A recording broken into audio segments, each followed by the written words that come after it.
ನಮಸ್ಕಾರ ವೀಕ್ಷಕರೇ, ಅನ್ನಪೂರ್ಣ ಕೈ ರುಚಿ ಅಡುಗೆ ಮನೆಗೆ ಸ್ವಾಗತ. ಇವತ್ತಿನ ದಿನ ನಾವು ಮಾವಿನಕಾಯಿ ಚಟ್ನಿ ಮಾಡೋಣ ಬನ್ನಿ.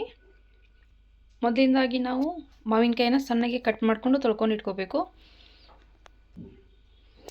ಮಾವಿನಕಾಯಿಗೆ ಬೇಕಾಗಿರೋ ಸಾಮಗ್ರಿಗಳು: ಇಲ್ಲಿ ಪುಟಾಣಿ 2 ಸ್ಪೂನು, ಬೆಳ್ಳುಳ್ಳಿ ಸ್ವಲ್ಪ, ಒಂದು ಸ್ವಲ್ಪ ಶೇಂಗಾ ಹುರಿದಿಟ್ಕೊಂಡಿದ್ದು, ಸ್ವಲ್ಪ ಪುದೀನ ಮತ್ತು ಹಸಿಮೆಣಸಿನ್ಕಾಯಿ ನಿಮ್ಮ ಖಾರಕ್ಕೆ ಎಷ್ಟು ಬೇಕೋ ಅಷ್ಟು. ನಾನಿಲ್ಲೇ 4 ಮಾವಿನಕಾಯಿಗೆ ಒಂದು 10ರಷ್ಟು ಮೆಣಸಿನ್ಕಾಯಿ ತೊಗೊಂಡಿದ್ದೀನಿ.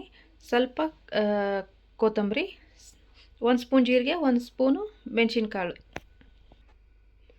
1 ಸ್ಪೂನ್ ಜೀರಿಗೆ, 1 ಸ್ಪೂನ್ ಕೊತ್ತಂಬರಿ ಕಾಳು. ನೋಡಿ ವೀಕ್ಷಕರೇ, ಇವಾಗ ನಾವೇನು ಮಾಡ್ಕೋಬೇಕಂತಂದ್ರೆ ಮಾವಿನಕಾಯಿನ ಒಂದು ಮಿಕ್ಸಿ ಜಾರ್ಗೆ ಹಾಕೋಬೇಕು.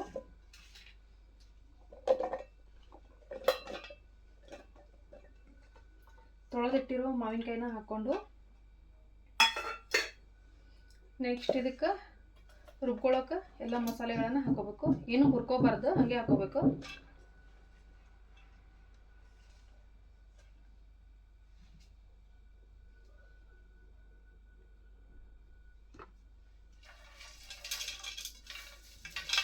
ಇದನ್ನ ಹಾಕ್ಕೊಂಡು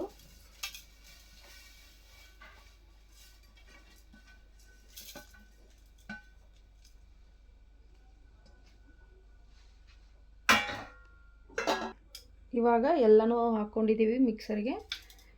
ಇದಕ್ಕೆ ಸ್ವಲ್ಪ ಉಪ್ಪು ಸೇರಿಸ್ಕೊಂಡು ಫೈನಾಗಿ ಪೌಡ್ರ್ ಮಾಡ್ಕೊಳ್ಳೋಣ. ಇಲ್ಲೇ ಸಣ್ಣ ಉಪ್ಪು 1 ಸ್ಪೂನ್ ಹಾಕೊಳ್ಳಕತ್ತೀನಿ.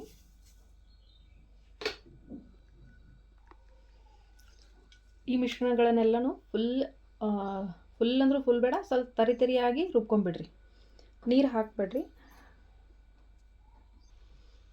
ನೋಡಿ ವೀಕ್ಷಕರೇ, ಈ ಥರ ತರಿಯಾಗಿ ರುಬ್ಕೋಬೇಕು. ಫುಲ್ ಸಣ್ಣಗೇನೂ ರುಬ್ಕೋಬೇಡ್ರಿ, ಇಷ್ಟಿದ್ರೆ ಸಾಕು.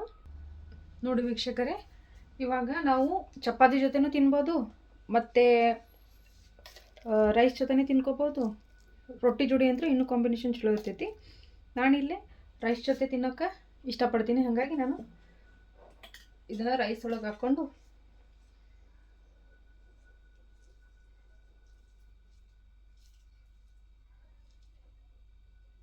ನೋಡಿ ವೀಕ್ಷಕರೇ, ಇದು ಟೇಸ್ಟಿಯಾಗಿರ್ತೈತಿ. ನೀವು ಒಂದು ಸರಿ ಮಾಡ್ಕೊಂಡು ತಿನ್ಕೊಳ್ರಿ.